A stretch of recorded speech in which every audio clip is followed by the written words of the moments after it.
You have reached the Geek Elite. Good luck.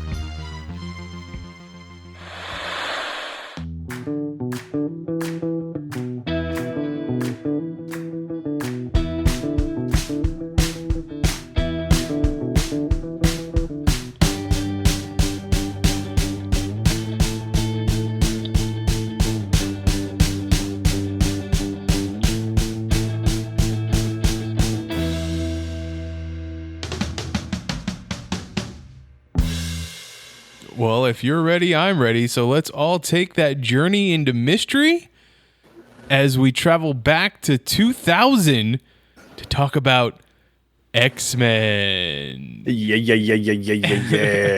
This week, God, what an era. this week to talk about X-Men from the year 2000, Ian and myself have invited Chris Franey of the Imagine If podcast with me as his co-host. Hi, Chris. Hey, thank you guys for having me on here. And yes, I'm super hyped. Gosh, 2000. Oh man, I feel like my jeans need to be like extra baggy at the foot area and all that. I mean, obviously, when Ian and myself talked about we were going to be doing all the movies that were non-MCU Marvel movies, and I knew once we got to the 3 X-Men movies, there wouldn't be anybody other than you that was going to be coming on to talk about those movies. So I know that you're not the biggest fan of the way they treated your boy Scott Summers, but I hope you can still enjoy these movies with us. You know, and I mean, I don't want to get too far into it, but I think with time, they've grown. They've grown on me. So, you know, maybe I've grown, or maybe they've grown, or maybe my standards are lower. But yeah. ¿Por qué no los tres? Well, no, for 3 though, no. That might take alcohol. But as always, before we get into talking about the movie, we're gonna talk a little bit about some MCU news or updates that we got this week. We got to see 2 new TV promos, TV trailers for the Loki series on Disney Plus. We're getting a little bit more insight into what this show is going to be about. Both trailers feature heavily Owen Wilson's character of Mobius and Mobius, which Chris and myself did a 101 of for Imagine If this past week. So if you'd like to catch up on what that character is about, go and listen to that podcast as well on our network. There's not a lot. So, I'll give you that. His character shows up in a total of how many issues there, Chris? I think it was like 8. So yeah, you can get the whole omnibus in one full sweep of the quarter box. When I was watching these trailers, I didn't know it was Owen Wilson. And the first time it just pans across his face real quick, I was like, would have been better if it was Owen Wilson. And then he opens his mouth and I was like, ha! Yeah. They were listening. They were listening right to you. Right. Marvel's that good. No, for anybody who's listened to the show long enough, or anything that I've shown up in talking about Marvel, I kind of have just a direct line to them, and I talk to them directly very, very often. So, it's probably they just saw the future a little bit and said, "Nah, Ian's gonna have beef here, and we don't want to hear about it.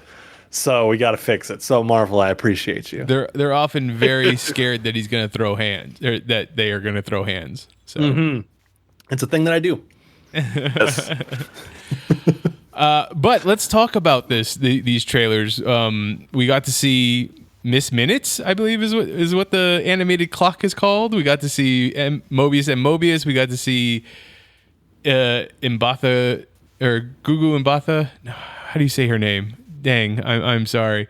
But we got to see her character. I don't know if they named her character or not. And Gugu Mbatha Rao, I believe is how you say her name. And a lot more of that Loki is going to be an agent somewhat of this time variance authority. They are going to send him back through time to correct things that might have gone wrong, kind of in a Quantum Leap type of way. A forced Quantum Leap. How do you all feel about what you saw in these trailers? I've been regularly hesitant about the Loki show because I don't know what they're going to do with it. But the trailers look fun. It's got involvement from Owen Wilson, which, I mean, if you don't like the guy, then you're probably not going to be down. But I love Owen Wilson, so like let him do what he's going to do. Be a space cop.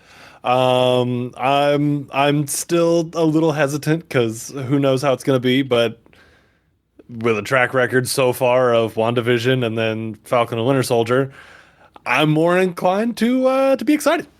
Me too. Chris?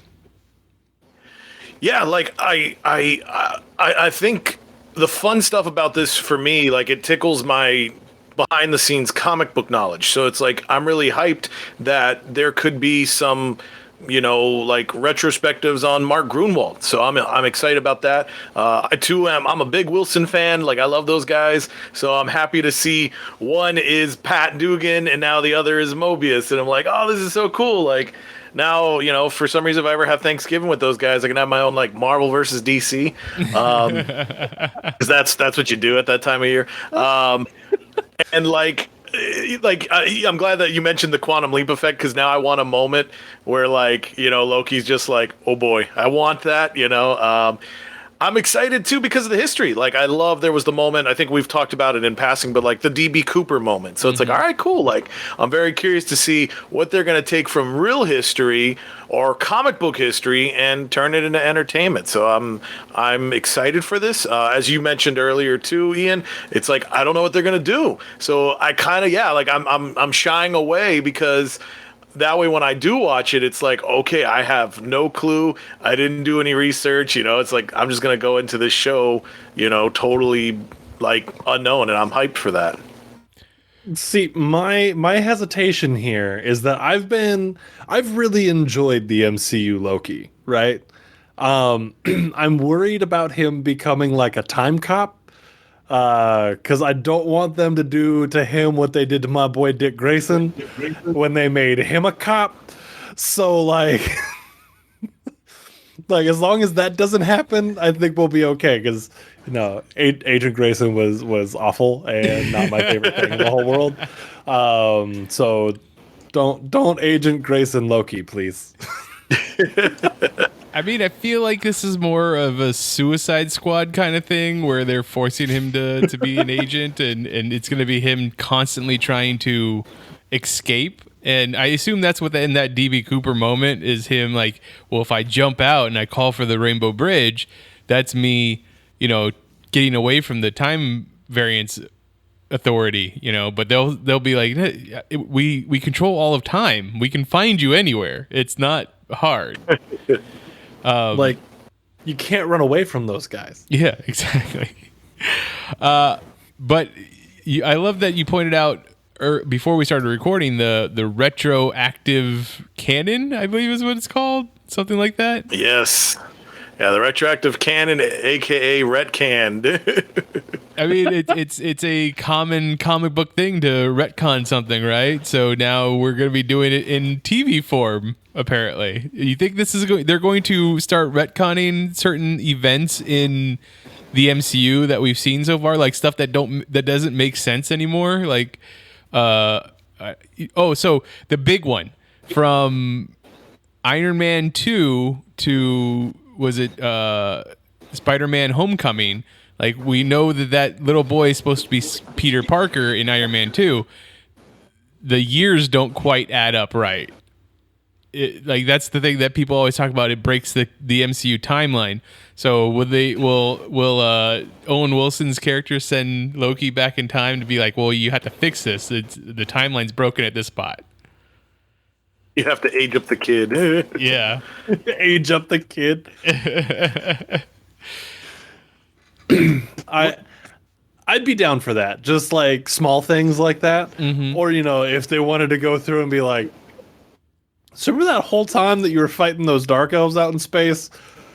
Yeah, we don't need to worry about that anymore. We're just going to go ahead and retcon all of that. That movie sucked. Thor 2, Iron Man 3, and parts of Thor 1 just like go through and just nope. Just didn't happen. Just didn't happen. One of the little Easter eggs I saw in the trailer, and I don't know if it's an Easter egg because it's quite blatant right in front of your face, is Roxocart, which is very new because we know of Roxxon, the oil company in the Marvel universe and the MCU. I believe we see Roxxon signs in the first Iron Man movie, if I remember correctly. But Roxocart, I've seen theories that people are saying that is the oil company's like subsidiary Walmart or Target, like their big box store. What are you guys thinking? What are you all thinking? I don't have an opinion on that. Is it just me? Am I just weird to single that one particular scene out? No, because I mean it's cool if that's the case, because that's just bigger world building, like making a little bit more depth. I just didn't notice it. No, I think it's great. I'm excited for that because like you pointed out, Roxxon, like that was a fun thing about when Marvel was really building its universe, probably like 70s and 80s. Like they started playing with that idea of like, hey, corporate business should be villains, and it was like, hey, this is kind of fun, especially with Iron Man being, Mr. Corporate Hero and all those things. So like to see that in the movies transition over, that's fun because now it's like those backdrop scenes actually feel like comic book art, so I dig that. I hope they play up on it one of these days, like I hope finally, like, can we see who this Roxxon guy is? Can we see why this is something that catches our eye, so yeah, I'm down for that. I think that's neat. Yeah, when I first saw that scene, I thought that they were trying to say that in the future, Roxxon and some other company had merged together, and that's what their name was Roxxon Cart. But going to look around on the internet, it looks like people are theorizing that it's going to be like their big box store subsidiary. I want to point out really quick. I love that Mitch just said on the online. That's right. On the online. Oh yeah, I was looking around on the online. Look, we don't need to talk about my being old, okay? Also, I was on the internet the other day. I had 80 hours of AOL. I had an onion tied to my belt because that was the fashion at the time. That is for 2000. See, Mitch didn't just do research; he did a deep dive. That's right. Exactly. Magic Bollocks just hopped in the chat as well and clarified. Ben Kingsley's Mandarin will be showing up in Shang-Chi for character reference. So that should be fun. Really? I hadn't heard that one. They also made the really fun pun of Roxxon. You don't gotta put on the red light. But yeah, so that's what we got going on there. Speaking of though, like what cameos would you like to see in Loki? Because if they're jumping back in time to different events in the MCU, there's very much possibility of seeing other past MCU stars. I would think if they didn't give us Robert Downey Jr. cameo in any way, shape, or form, that'd be kind of remiss. Fair. Depending on where we go in time, a Steve Rogers cameo. They could go, this could be fun to play with the idea of obviously time travel and different continuities and things. Like maybe they could get Terrence Howard or, oh God, what's the other one? Edward Norton, like, oh, I got to go back to help the Hulk. And, it's like, that way fans can be like, wait, what? And it's like, oh, that's right. That was a thing. I mean, it might not be even them, Loki meeting up with them. He can take on their form. He knows, he knows that magic. So that's a possibility as well. Yeah. And I think that got mentioned too. Like the fact that, like they're like, oh, Loki, you're part of this because you can transform. Or I don't know, maybe that was what you brought up last time, but I remember hearing something like that. I mean, it's a possibility. And I would love for Loki to be like, shit, well, the Hulk events have to happen, and I can't find Mark Ruffalo. So like, here we go. I gotta try my best. And it misses, and it's Ed Norton. Yep. You get Ed Norton. Or you know, really fun. he uses magic and changes Edward Norton into Mark Ruffalo. They're on to me. They know what I look like. And Loki's like, hold up, I got it.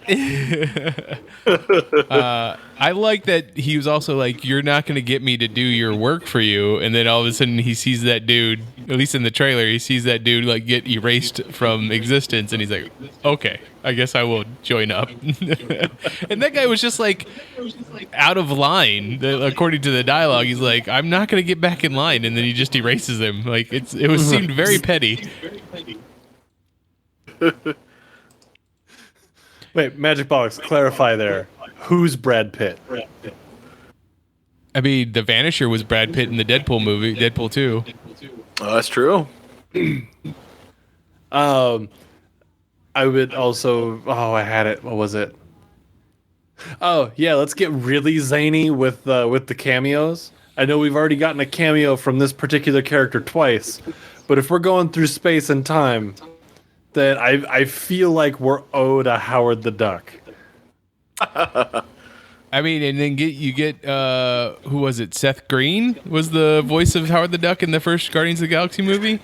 No, go even deeper. Get the Howard the Duck puppet suit from the original Howard the Duck. Oh no! Oh God! We already talked about that movie.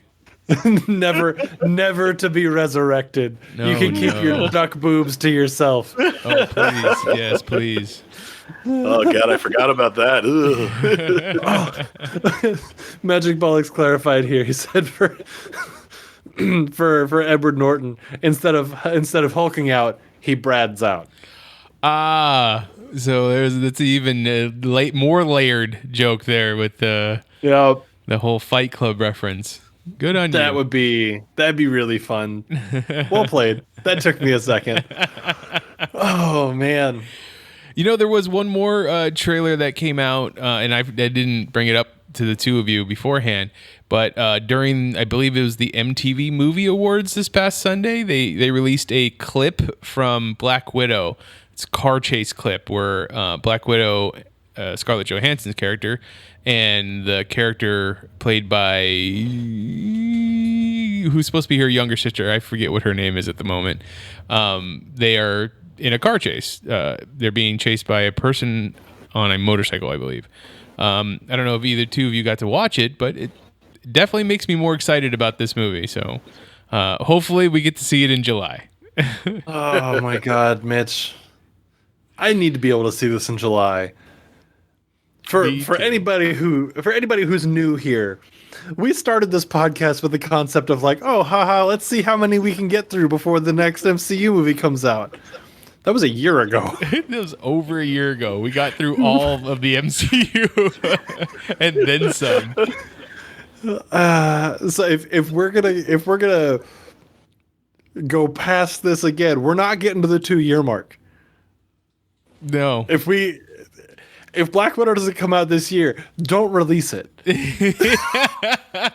I think it's a pretty good bet. You see Loki pop in and blip it out. There you go. That you'll get to see it this year. I mean, even if it doesn't go to the movie theaters, they already said they were going to release it, for $20 or $30 on Disney Plus, so you can pay the extra money and watch it there.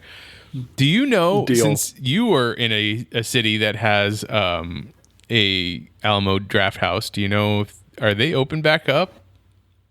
I haven't looked, but I can check. I mean, you don't have to. I was just wondering. I'm already checking. I got to see a movie there once. I got to see the Spider-Man Far From Home there, and I was like, this is the greatest movie experience the movie theater experience that I've ever had. So I'm a real big fan of the Alamo Draft House. I wish they would open one in Yuma. So what you're telling me is that if it is open and Black Widow does come out on time, that you're going to come up here and we're going to go to Alamo Draft House and have a great time. I mean, I wouldn't be against it. I will tell you that I would not be against it. All right. From the looks of their website, it looks like they're open. Ooh. So July 8th, I believe, is still the date that it's coming out. I'm down. I'm here for it. All right. There you go. It might be a date. Tell everybody involved that to back off. We got a date. All right. Let's get into talking about X-Men 2000. X-Men from the year 2000. Just if you can remember, what were your thoughts going into the movie theater when this movie came out? So when this movie came out, I was 7 years old. I hate you so much. It's like a pitted hatred right in my gut too. I know, but I had That's to. the I ulcer, have to old man. Check out the symptoms on the online. You might be able to help yourself. On the onlines. I had to drink my Alka-Seltzer water right now just to help. But Got my heartburns going, buddy. I was 7 years old, and it came out like right around my birthday. So we went to see it for my birthday, and I remember being so excited because 7-year-old me has really no concept of who the X-Men are outside of a couple characters and what they do generally, right? And I'm just like, hell yeah, let's go see comic book movie, let's go. And I remember having a great time, me and my friends in the theater, and 10 out of 10 movie viewing experience down there at what was it? It was back at the Mandarin Theater in Yuma when that was still open. I think that's where I saw it at too, at the Mandarin. I drove myself. I paid for my own ticket because I was of age.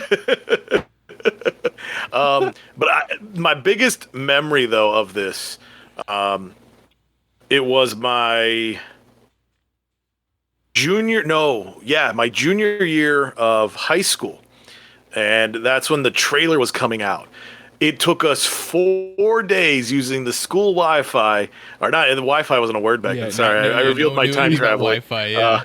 The Cat 5. But anyways, it took us 4 days to download the trailer. And, to watch, 4 days to watch, like a 5-minute deal. But I was so blown away. I was just like, wow, this is so cool.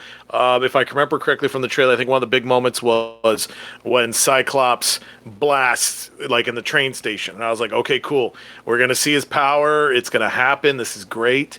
I don't know if you remember this too, Mitch. I'm sure we were all riding high off of Wizard, the comics magazine, and their dream casting, Arnold Schwarzenegger should play Colossus. But sure enough, they were but Patrick Stewart should play Charles Xavier. And it happened. And it was like, oh my God, this is cool. This is nuts. This is great, Yeah, I remember going into our LCS, our local comic book store, and the week that movie was coming out, I don't know if it was just a slow news week or what, but the local news was there, and they wanted to interview quote-unquote fans, comic book fans, about the fact that this movie was coming out. And they interviewed me. And if you can believe it, I wasn't the greatest public speaker back then. So I don't believe it. I believe I stuttered my way through the whole thing of trying to say, look, don't set your expectations too high. There is a lot. They can't fit a lot of what we love about the X-Men into a 2-hour movie. And unless your favorite character is one of these 5 characters, your character is not going to show up in the movie. My favorite character is not in the movie. So don't get too excited.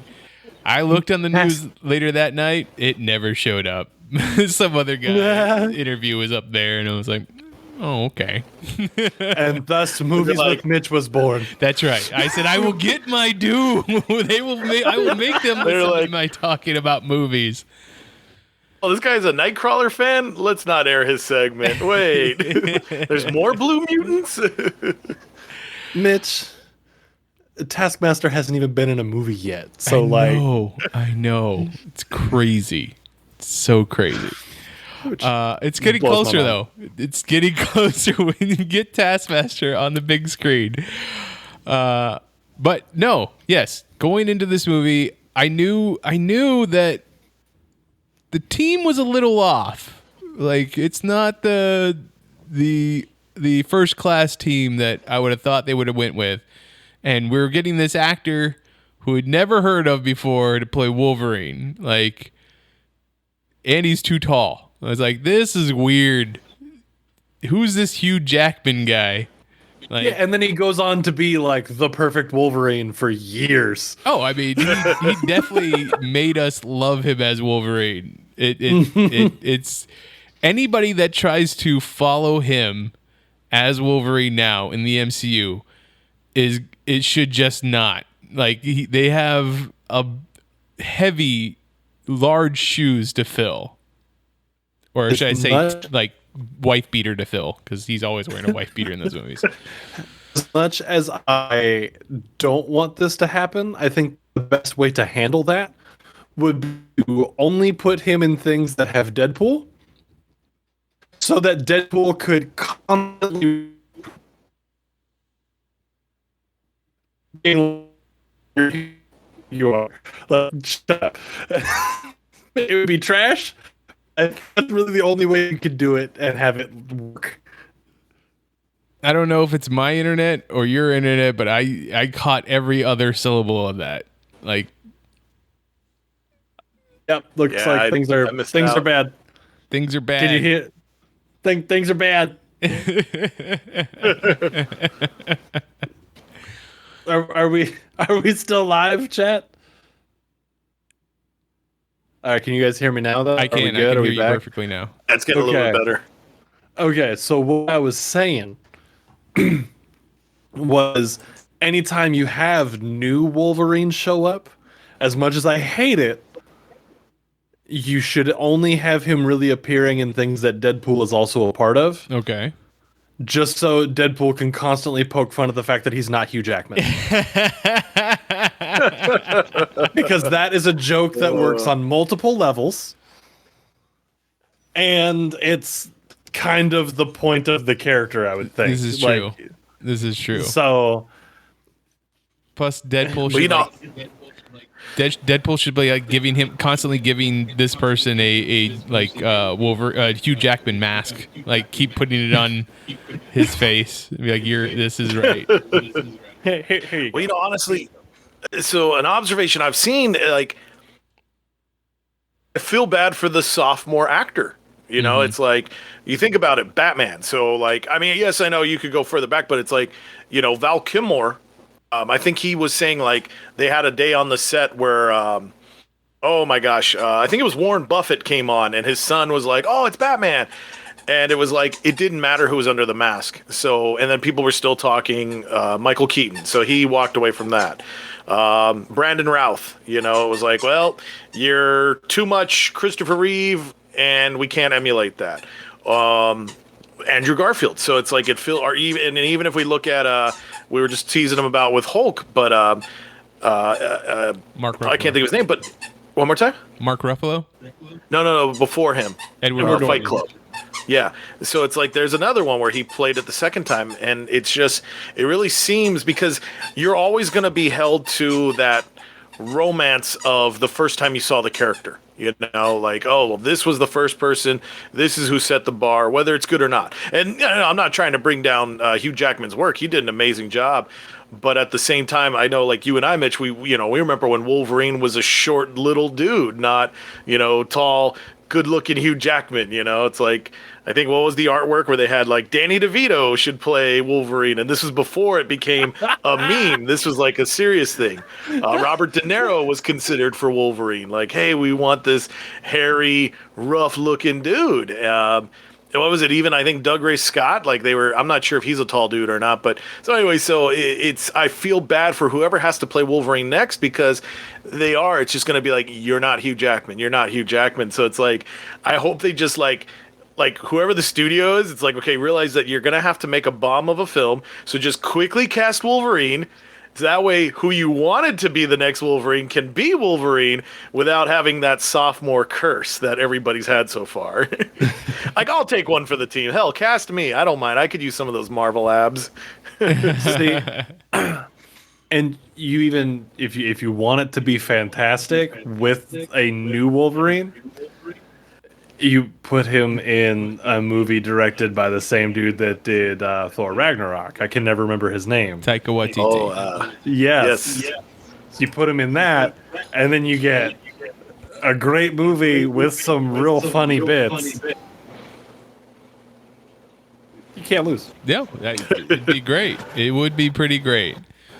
I'm sure that at this point they might just recast Daphne Keene and just go with the Laura Kinney X-Men Wolverine character. Like if they decide to go that way. That's a true point. So, when you first watched this movie, did you think that Magneto's people were after Wolverine or after Rogue? Because that's the big twist later on, is that they were actually after Rogue.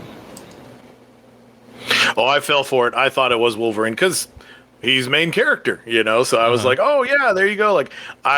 Because, again, being a younger comic book fan, I didn't think of Rogue's powers that way. I thought of her more as the one who's flying around with super strength and stuff. I didn't really think of her as oh, that's right, she can steal your powers and mimic it. I mean, it had been there in the X-Men the animated series, but I didn't look to her in that regard. So yeah, I fell for the loop in that train. When Magneto lifts him up and he's like, "Oh, this was never about you." I was like, "Wow, all right, fell for it." That voice. It's like one step away from Bane. Batman, this was never about you. Magneto was the precursor for Bane. Bane. Did you know Magneto and Bane are related? They're same character, yeah. Same person. I'm going to break your back, Batman. I think put metal rods in there to control you. I think you hit it on the head too, Chris, because comic book fans and people who weren't reading comic books but know the character of Rogue from the 90s animated series, which was still fresh in everybody's mind, know Rogue as having her Captain Marvel or her Ms. Marvel powers, flying around, super strength, being able to knock people around. But we have to remember that her character was originally introduced with just having the power absorbing power. So that was it was a good twist. Now, yeah, the introduction. So the team that we get introduced to at the X Mansion would be Storm, Cyclops, Xavier. I mean, did we? Jean. Oh, Jean. That's right. We had Jean, but that's it. And I'd count Xavier on that because he plays a pretty big role in tracking people down in this one. We have a Bobby Iceman, but he's a student. He's a student at that point. Yeah. We have a Kitty Pryde, but she's also just a student and not and mentioned by recast name. later. And it recast twice. Multiple times. Yeah.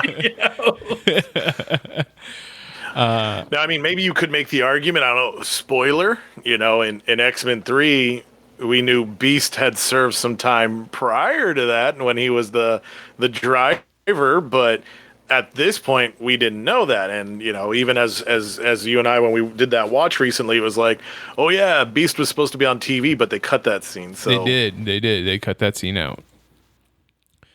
Let's see. But... oh no, go ahead. Sorry. No, and then to make up the Brotherhood of Mutants, or as they were at one time known in the comic books, the Brotherhood of Evil Mutants, we had Sabretooth, Toad, Mystique, and Magneto. Is that a team that usually exists together, Chris? So it's funny because looking at that lineup, so Magneto, Toad.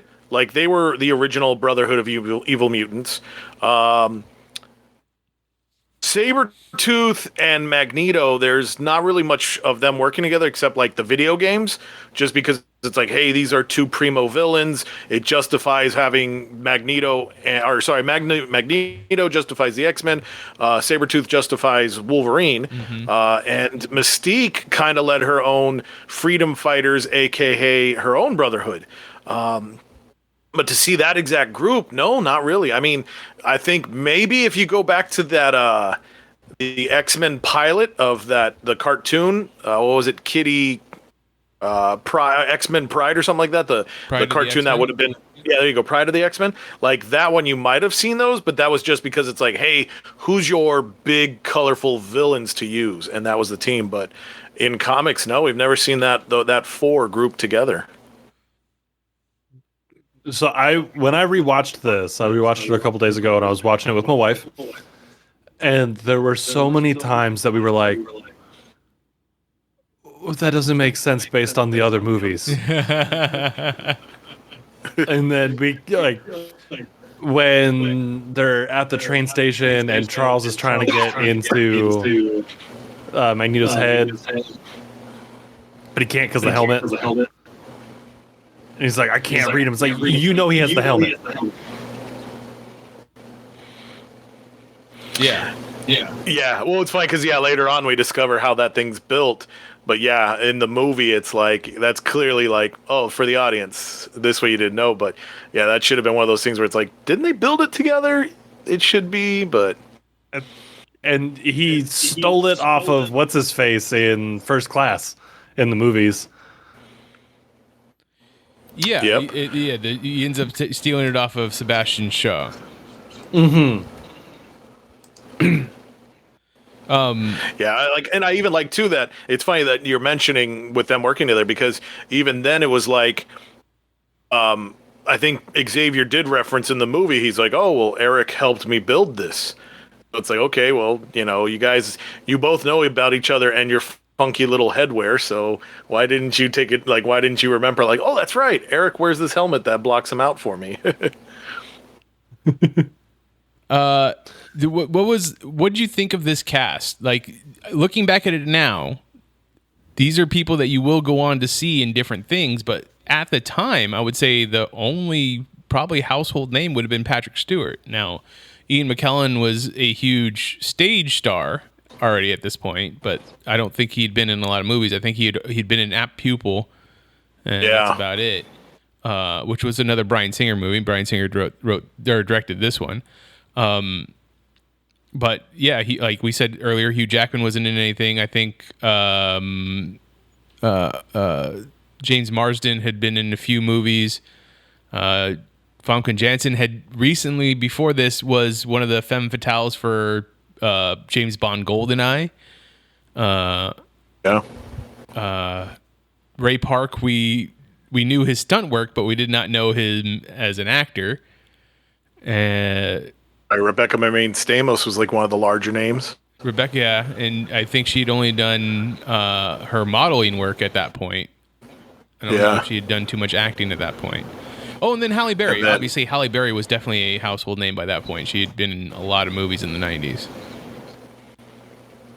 And looking at the looking at the cast itself, maybe it's because when I saw it, and this being like, aside from the animated series, like not really having a point of reference for these characters, I think this is like the best cast that they could have pulled together for it.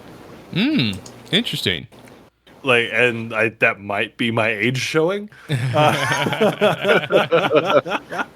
But I really like this cast. And for as much as I don't like Scott Bummers, like I like Scott Summers in this movie.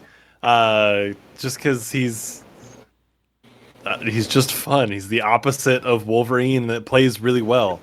But just as a whole, I wouldn't do anything to change the cast. I would change some wardrobe choices and some character design choices. but that's just not something I have control of. But Sabretooth's big ass eyebrows don't need to be a thing.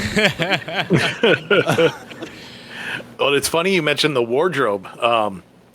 I think I was looking back on some old stuff, and I ran across an interview with James Marsden, and they're talking about that moment when they get on Ellis Island and they hop over the little brick wall that's right there, right? And it's funny because like he was talking about it, and he's like, none of us could make it over the wall in our costumes because the tight leather was so restrictive, it didn't allow for anything. So it's funny because it's like, here's the go-to superhero suit, and even then it's still like, even well after 1989 Batman and here we are 2000, it's still so cumbersome and just restricting, and it's like, it's hilarious to see that because he was like, yeah, they basically had to keep like stacking apple boxes so they could finally do like a little limp over instead of like, oh, I tore the crotch out in my X suit, here we go. And then it was also Halle Berry who had complained that they had the full eye contact, colored eye contacts that she had to wear, like just kept irritating her eyes completely, so they had to spend the CGI to make her eyes go completely white whenever she did her storm stuff. But to think about that, like where we're at now when we have all these superhero movies and how they do, especially Marvel movies, they do as much comic book accurate costumes as they can, and then we have big extravagant like fight scenes, so they have to be able to move around in them. Just that aspect of super comic book movies, how far we've come. Chris, do you know the story on why we have black leather X-Men outfits in this movie, even with the joke that Scott Summers throws out there of what would you rather us wear, yellow spandex? No. What's the story behind that? So, as I understand it, the reason that we have black leather outfits for our X-Men is because of the movie The Matrix.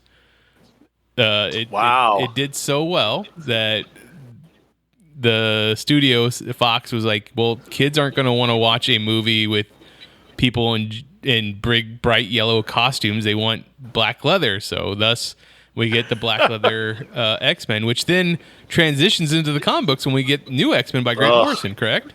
Yep. Yeah, we got those black and yellow jackets, the Bumblebee Squad. Who is it that can't draw feet? I always forget. Oh, Rob Liefeld. Okay, that's right. Okay, all right. I didn't want to talk. I didn't want to talk like uneducated shit. So, I mean, if you look up his Captain America profile, he also can't draw chest. Apparently, oh my god, sized chest. So Magic Bollocks in the chat here said that Rogue's boyfriend went on to be Wesker in the Resident Evil movies. Oh, really? That's the same actor, the actor that just passed out and almost dies. Okay. Yep. That was his big break, I guess. That kid who fainted, I really like him. I think he can go places. I mean, I feel like Wesker doesn't show up in Resident Evil movies for the third or fourth one. So it was a while before he got any recognition as an actor again. I don't know. It's just that's what Magic Bullets is saying. All right, that's fair. That's fair. I mean, it depends on who you trust, Mitch. Do you trust me or do you trust Magic Pollux? Like, I mean, I feel like I have to trust both of you at this point. I mean, because if you don't trust me relaying the information and he's wrong, then you're not wrong. Congratulations. But if you trust me and he's wrong, then we both look like an ass. Of the action set pieces in this one, what are your favorites? I liked the just the whole thing in the snow when you see Wolverine regenerate for the first time. Mm-hmm. When he gets like shot out of the truck because he doesn't want to wear his seatbelt. Don't tell me how to drive. Boom! Gets launched out of the truck. I liked that. I thought it was good. It felt very like, hokey comic booky the way everybody kind of showed up at the same time, but Yes. not in a bad way. And the scene that always turns my stomach is when Senator Kelly squeezes through the bars. That is a interesting scene. And do you think that he actually dies there when he turns the water? Like, just as Magneto says, like, are you sure what you saw is what you saw? Like, I always thought that too. I was like, well, he stretches his first mutation is to stretch so that he can go through the bars and then fall into the water. Then he grows gills so that he can swim, live through the water. So maybe the turning into water was another like survival skill for whatever reason. Like, is he in the sewer somewhere, like below the X Mansion, just kind of living his life as a puddle of water? He's the first Morlock now. There you go. That would have been a great introduction to the Morlocks. He's just down there living his best Solomon Grundy life.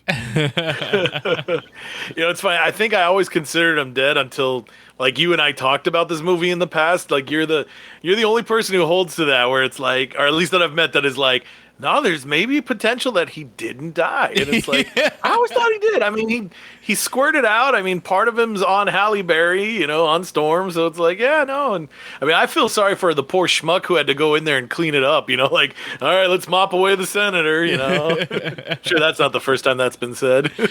That's probably not. You're absolutely right. What about you, Chris? What's your favorite action pieces from this movie? I guess honestly, like, and I don't know if this considers action or not, but I was really surprised, like, when Cerebro happens. I thought that was a cool way to, like, show the mind going out there and all the different people and whatnot. So, like, I thought that was a neat way to visualize Cerebro on the screen. I enjoyed the fight scene that happens in the gift shop all the way until Storm does the whole, like, do you know what happens to frogs? Like, everything was cool until that moment, because again, kind of like what you were saying earlier, Ian, where it's like I felt James Marsden and Hugh Jackman had great play as Cyclops and Wolverine. Like, it was fun. It was like, how do I know you're you? And he gives him the middle claw, and it's like he just smirks, and it's like that was perfect. Like, nothing was said. It was just two physical actions, but it got the right laugh. It portrayed the characters perfectly, and it was like, so I really enjoyed that one. I thought that was great. So those are two biggies that stick out for me. Yeah, that was what was one of the ones that? Oh, was there any? Do you know of any Easter eggs that were in that Cerebro scene?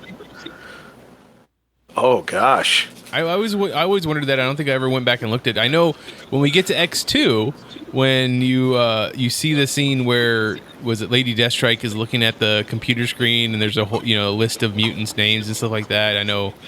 Project Wide Awake, Franklin Richards. Yeah, there's all kinds of stuff there. So I always wondered if there was any Easter egg mutants inside that Cerebro scene. So, if you didn't know about it, then we'll just move on.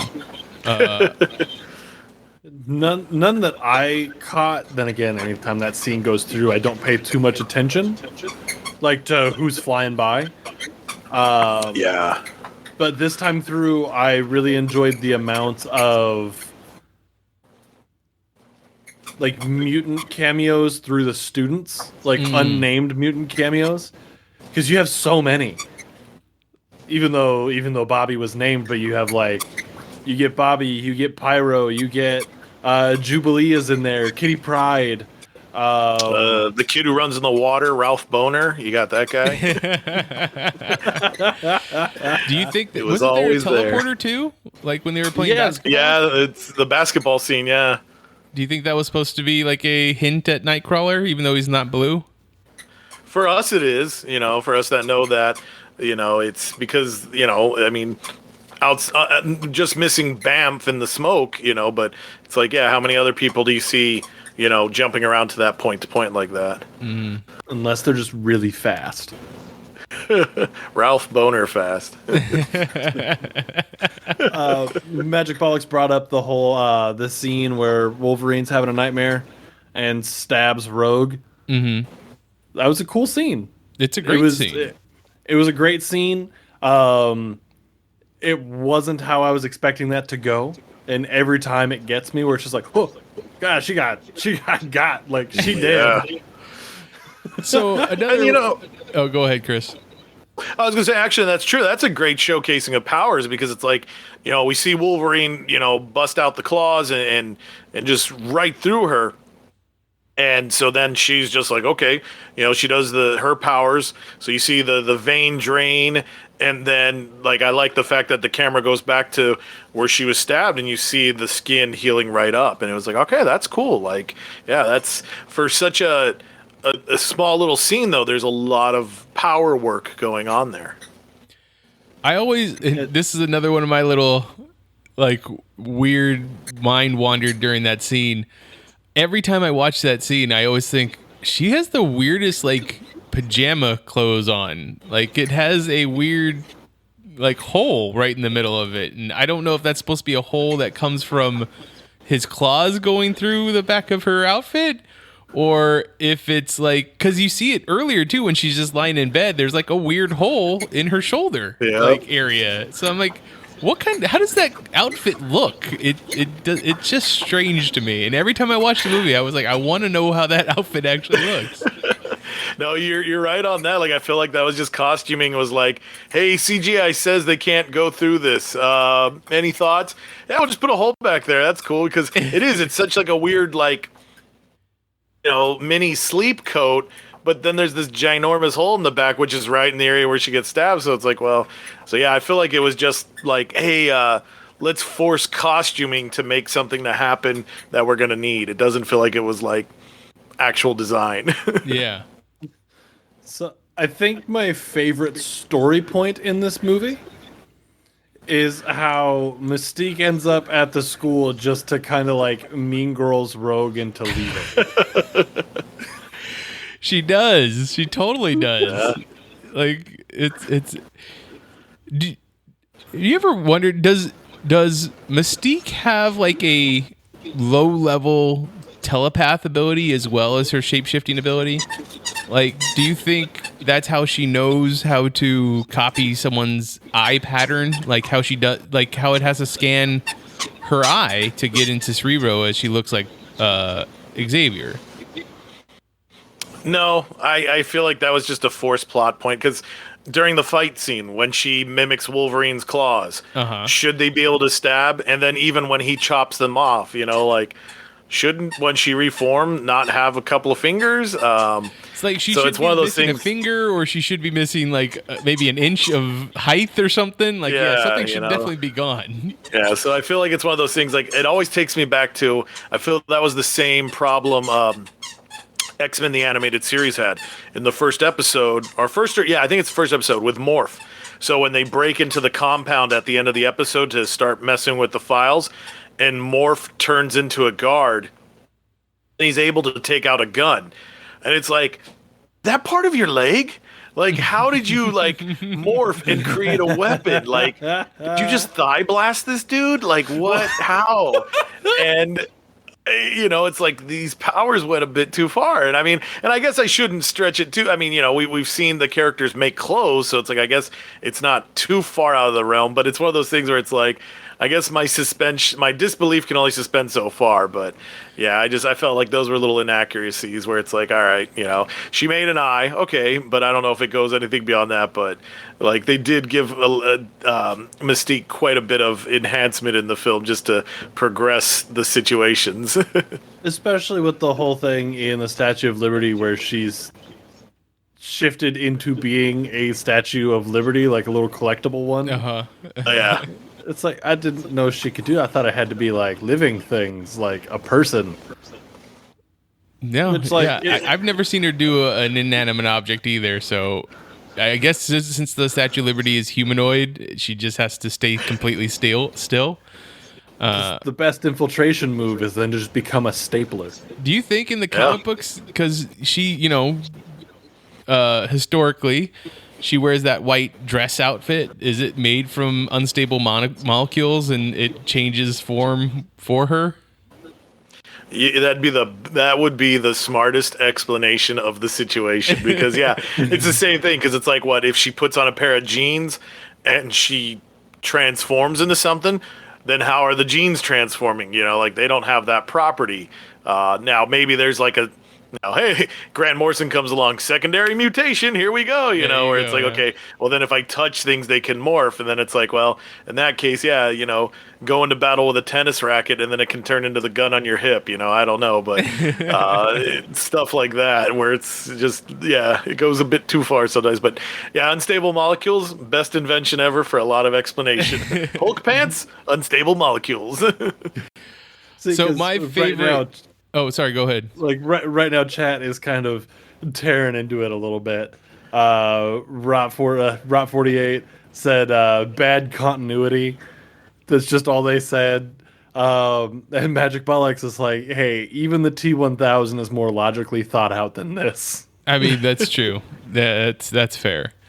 My favorite scenes are definitely the first fight scene, the cage fight scene with Wolverine. Like you hearing that metal hit sound and him like just beating that guy, and then the aftermath of, you should give me your money because you cheated since you have a power and stuff like that, and the cutting the gun in half. I that scene or consecutive scenes have always blows me away. Just the way that it's filmed, the way it looks, all of it. Then the fight scene between Wolverine and Sabretooth on the top of the Statue of Liberty. When he pulls that move of getting thrown off the Statue of Liberty and he cuts around the crown and, uses the claws to kind of pull a U-turn, I always think about the physics of that. Like, how is it that just being so much on the edge of the crown pointy thing that it makes it so that he keeps coming around instead of just going straight through? Like, I don't know. It's just a thing that always gets me. I'm gonna have to double check with the online to see if we can find an explanation for you on how that works. I think we should talk to science guy Neil deGrasse Tyson to be like, well, how does the physics on that work? And he would go, it doesn't. Well, one thing I've always loved about some of those, and I try to keep my eye out for it. So it was really interesting. I was watching an interview with Hugh Jackman, and he talks about his experiences with the real claws. And so, like, I guess, and I'd be curious to see if it made it into the final cut.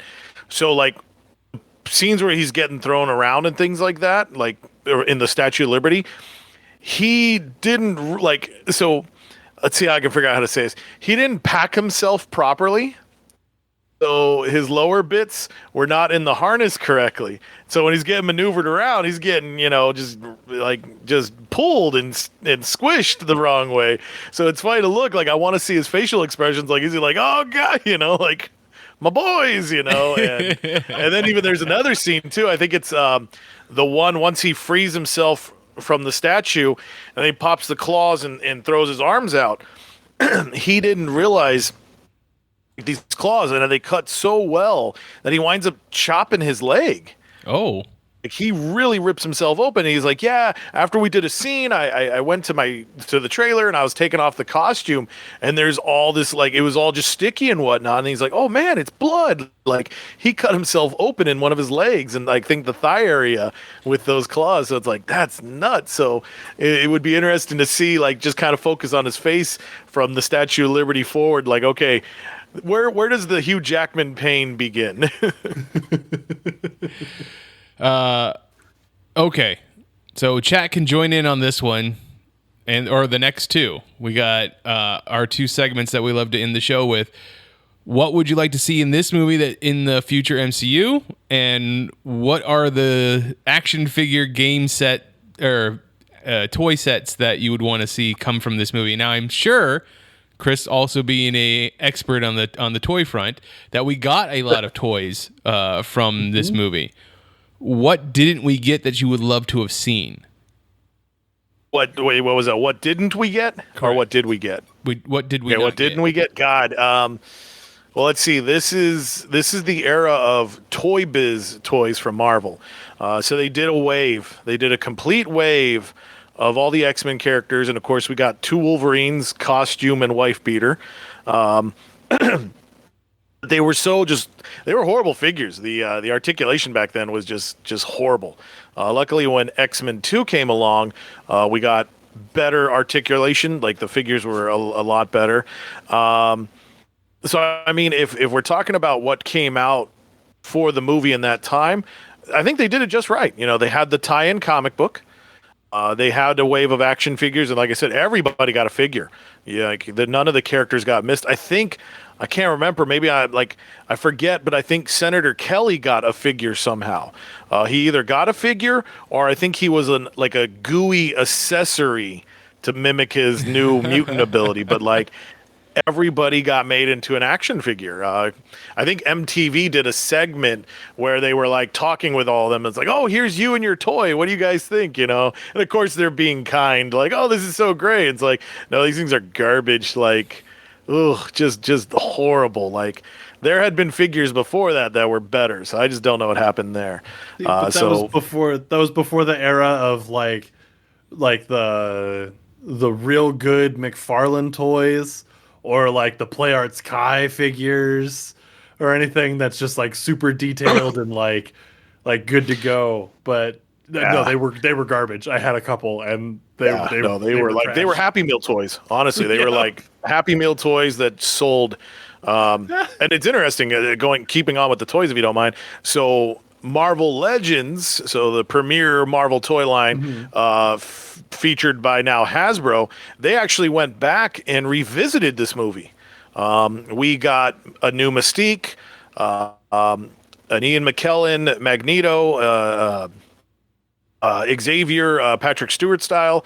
I think we got 2 Wolverines. I think they did the same thing again, wife beater and superhero costume. Sadly, that's it. Like, I was hoping for more, because I was like, oh man, that'd be great if I could get like an apology Cyclops figure to, you know, like help my inner child. That would have been fantastic. But we didn't. I know Funko, as a fun bit here, like they actually did a wave, but it's more like the celebration. I think because this movie's 30 years old, right? So they did a 30-year celebration, but it's all across the line. It'd be 21 years old now. Let's see, 2000. Yeah, okay. So sorry, then it was the 20th. There we go. It was a 20-year anniversary. Can legally drink. I mean, obviously, the toy figure that they've missed in all these different waves of it is Stanley hot dog vendor on the beach. Like, that's the action figure that we should have gotten. Now, I have to assume that this is the first. I know that he shows up in Trial of the Incredible Hulk that we watched too, but like this would be the start of his 2000s chain of cameos, like his big chain of cameos for Marvel movies. Because like Trial of the Incredible Hulk, wow, that was a messed up sentence. Trial of the Incredible Hulk was the first one, but this is the first one. Because I mean, we go on to see him in right after this. I think we see him in like Daredevil and the other X-Men movies, but obviously everything until it got to the point where it was like characters he didn't create. So no Ghost Rider, no Stan Lee and Ghost Rider, sadly. And then he didn't show up in the other X-Men movies. Like after like First Class, he started not showing up in those. That's not a bad thing. Like, he might have done himself a favor. I like First Class. First Class is probably my favorite one. It's definitely a step in the better direction. Like, I like the films. I just sometimes question calling them X-Men. Yeah, That's fair. But finally, actually, a big one for X3. We got Chris Claremont, so that kind of started an idea of saying, "Hey, let's get some of the other people in these movies." So that's definitely something to look forward to when we get to X3. Ian, what's the toy figure that you wanted before you go to the chat there? Yeah, because chat has some good answers here. All right. The toy I want the Senator Kelly slime kit, where it's just like you just make it slime pretty much, but it's Senator Kelly. Like, what is it? Like, you could get those Stretch Armstrong, but it's just got Senator Kelly face on it. It's just his face. Or it's just a circle that stretches. It's the little container of gack, but you put Senator Kelly on the outside. Yep. Okay, what's the chat got for us? That. Chat says we need Wolverine's camper, complete with crash damage and ejection windshield. I would have loved that. Nice. Yep, that would have been good. And the other one is the Toad Lightning Kit. God. Because kids should play with electricity more. They should. They'd learn. That makes me think, what was it from Ren and Stimpy? Don't whiz on the electric fence. Yep. What's the thing that you'd like to see in this movie show up later on in the MCU? Once other than just the X-Men in general, what would you like to see? Well, that's no fun. I want to see a new Sabretooth. Okay. I mean, we got a secondary one with Liv Schreiber when we got Wolverine X-Men Origins Wolverine. I always wanted to know the reasoning behind Liv Schreiber's like very smart Sabretooth to Tyler Mane's very not smart Sabretooth. So I'm gonna go one step further. I want another Sabretooth, but I want it to be Triple H. Wow. I mean, I feel like Triple H is a little bit long in the tooth, pun intended, to be playing Sabretooth at this point, but I'm for it. I want old guy I want old guy Triple H Sabretooth. Give it to me now, please. I read Old Man Logan, and I don't remember if Sabretooth shows up in that at all. I don't think he did. I don't think he did. But like old guy Sabretooth played by Triple H. I think he'd be great. Yeah. That's all I got for that one. That's what I want. Sabretooth. Marvel. What's Old Man Sabretooth? What about you, Chris? All right, so this was what's something I want to see in the MCU. I guess honestly, and I think we kind of talked a little bit this when we were watching, but like Henry Peter Gyrick is such a major character. Truth be told, I don't know if he starts in X-Men or if he starts in Avengers, but he's just been a massive douche to both teams. And I think that would be great. Like, now that we're in the era of passing the torch for the MCU, it would almost be kind of fun to have like, all right, Gyrick steps in and he's the new Fury, like he's the one, okay, like Avengers, I'm in charge of you, and X-Men, I'm gonna be such a monster to you, it's like, yeah, I'm all about heroes, and then next thing you know, he's working with Trask to build Sentinels, so I would love to see his character really have that presence that he needed in the MCU, because sadly in X-Men, he was just, toss away name that comes up as a dead body later. I thought that's who Martin Freeman's character was going to be when they said that he was going to be in Black Panther. Black Panther. No, he was in Winter Soldier first. That's okay, yeah. That's who I thought he was going to be. Was Gyrick, but because I didn't know the character that he ends up being. Yes, deep cut. We've already this is the second time that we've seen this house in the watching of the Marvel movies. So I hope that they bring the house back for future MCU movies. I have one from chat here that was of something. I'm going to read you what they said, and you have to guess who said it. Okay. They said, "I need a helicopter player where Mystique beats up Senator Kelly with her feet again." Wait, what? I mean, that's got to be Magic Bollocks. I mean, 100%. That's Magic Bollocks. We're talking about a kink. It's got to be Magic Bollocks. So, yeah, I don't know exactly what it is that I would want from this specific movie to show up in the MCU. The camaraderie, but also competition between Magneto and Xavier, I feel like that's the strongest thing that you should always bring back when you're talking about X-Men and Magneto, which we got to see that throughout the rest of the X-Men franchise, I feel. So I don't know why they would change that up, but yeah, I would like to see more of that. The biggest thing that we need out of the X-Men when and if they show up in the MCU, we need their like original intent to stay intact as far as like the social commentary that they are. I know that a lot of people will probably get very upset about like, stop making my comic books. They've always been political. Shut up. Especially X-Men books. Especially X-Men. And we're in a political climate, in a social climate that bringing the X-Men back I think would hit in a big way for a lot of people, because it's something that I don't know what happened, but if you were on board with them at one point, maybe you grew up and you forgot about it. But hey, you need to remember, because they are important for they're important for all kinds of different groups of people.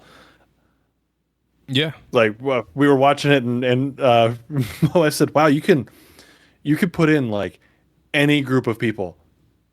Well, I mean, and it makes sense. I definitely would say. Yeah, no, it's a very. Go ahead.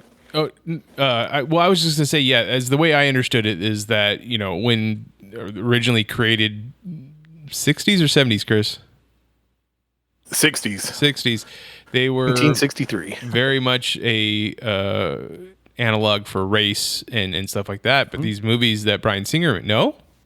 Honestly, that. So it's funny. A lot of people, like, Professor X and Magneto are Martin Luther King, Malcolm X. That honestly doesn't happen till Claremont. Okay. Stan Lee just made two dudes. It's I embraced the X-Men very early on, but it was just the way it's always been said. It was just 5 white kids. 5 typical situations, and everything looked the same. And it really wasn't until Giant Size X-Men when Len Wein and Dave Cochran come in, and they're like, all right, let's do this international thing. Let's have more representation. And even then too, when Marvel was looking at their international sales, it's like, wow, we're selling comic books over here. All right, let's start making heroes to represent those sales. And then that's when it grew. And then that's when the ideology changed, because it never was, it really was Xavier thinking like, well, hey, we can survive together. And Magneto was just conquest, and then it didn't really start changing up because even Magneto, like, we didn't know about his history with the Holocaust. That wasn't a thing until way later. I think the biggest thing Stan Lee would have done was he was like, yeah, I just would have had Magneto and Xavier be brothers, but it was just happenstance that's what the narrative went to later, and just because of the time of publication. But no, I think by the time we really start seeing in actual history, the civil rights movement, Stan Lee's not writing X-Men. He's already like, that's the first book he kind of abandoned early. It's like, hey, true believer. Well, here's more Spider-Man. Let's just go that route, And so, yeah, it doesn't really take that strength until about the 70s. Well, I definitely say that the X-Men is now become more of a representation of a ostracized, oppressed group of people that trying to find a place in the world. Now, my other question was that, do you think if they bring Xavier into the MCU, will they be going back to this version of Xavier, or will be going to the version that we see of Xavier now in the comic books that's quite different of, not the same type of character? So you're talking the House of X version of him? Correct. I think it's smarter to go with the House of X version of him because he's more powerful, and maybe you could say like, yeah, he hid the entire mutant race from humanity. Like, mutants have always been there. He just decided to hide their actions. Or they've become kind of isolationists, which would be funny because that would kind of be taking the Inhumans shtick, which the Inhumans stole the X-Men shtick when they started, with that whole campaign and all that stuff. So I think it ties in.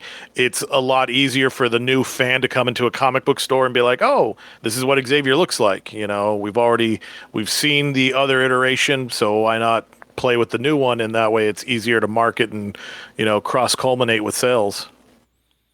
Yeah. All right. Any last thoughts from the chat before we sign out? Magic Box just said, man, X-Men used to mean something. I mean, I feel like they still do. I feel really like do. They still do, but I appreciate the meme the angle you were going with there. No, last couple things. Anything that I need to say? The only thing I need to say is, Franny, thanks for being here. Yeah. This was a lot of fun. Thank you. Yeah, this was fun. I love talking the hobby with people that are just as vested as I am. It's great. Where can people find you online, Chris? There we go. I was going to steal it from you. Sorry. Okay. So if you want to find me online, definitely one of the easiest place to chit chat about stuff is on Twitter. So my handle is at stuff I should say, should being spelled SHUD. So definitely, come at me there. Let me know. Let's talk comics and all that stuff. You can find some of my writings on geekelitemedia.com's or geekelitemedia.com, our website. And then, Imagine If, and that's where I'm at, basically. All right. Ian? All right. So if y'all are already here, you already know. Because if you don't, how the hell did you find me? Are you a cop? Legally, you have to tell me. But if you don't know, you can find me most days of the week over at twitch.tv/IanFlux. You can get at me on Twitter at IanFlux12. Find me on Instagram at IanFlux because branding is important. I literally cyberbullied somebody into rebranding themselves across all the platforms. It's successful. But come hang out. That's IANFLUX, and on Twitter, IANFLUX, the numbers 1 and 2. But also, you should definitely go take a look at some of the Imagine If stuff, because shameless plug, I'm in a couple of those, and it's a lot of fun. So you should go check it out. Chris and Franny put way more effort into that show than they possibly should, and it shows. It's a good time. So go take a peek. Hey, Mitch, I hear that you're on the internet, and maybe also there's a Patreon. I am on the internet. You can find me on Twitter. Or you can find me on the online. There we go. Twitter.com/Mitchipedia GEM. GEM stands for Geek Elite Media. The rest of Geek Elite Media is at Geek Elite Media on Twitter, at Geek Elite Media on Instagram, and Facebook.com/Geek Elite Media is our Facebook page. Please check out our website, geekelitemedia.com, for archived episodes of this podcast and other podcasts on our network. And our Patreon is patreon.com/Geek Elite Media for exclusive material that you can only get if you're one of our patrons. And if you're listening to this as a podcast, please rate and review us on whatever podcatcher you use so that it helps spread the word of our network. But until next time, this is Journey into Mystery on the Geek Elite Media Network, saying always remember to geek out. Geek out. This concludes our broadcast. Beep.